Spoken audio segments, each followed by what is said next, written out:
ચટણી બનાવવા માટે મેં અહીંયા એક મિક્સર જાર લીધું છે નાનું. આમાં હું અડધો કપ જેટલી મોળી શેકેલી જે સીંગ આવે છે એ લીધી છે. જો તમારી પાસે આ શેકેલી સીંગ ના હોય તો કાચી સીંગને પહેલાં શેકી કાઢવાની, ફોતરા કાઢી લેવાના.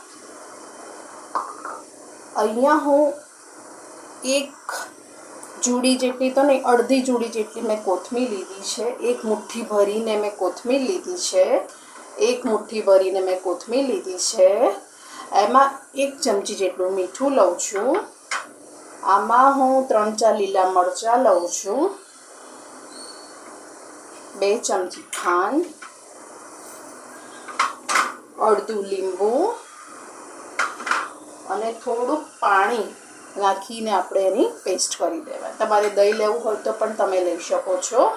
અને આમાં મેં 1/4 ટેબલસ્પૂન સિંદો નમક લીધું છે. તમે તમારા ટેસ્ટ પ્રમાણે વધારે ઓછું કરી શકો છો. હવે આને આપણે ગ્રાઇન્ડ કરી દઈશું. તમે કોઈ બી ફરાળ બનાવો એમાં તમે આ ચટણી બનાવીને યુઝ કરી શકો છો. તો આ ફરાળ માટેની ચટણી બનીને રેડી છે. તો તમને મારી આ રેસીપી કેવી લાગી? જો સારી લાગી હોય તો લાઈક કરજો, કોમેન્ટ કરજો અને સબસ્ક્રાઈબ કરજો. Thank you for watching.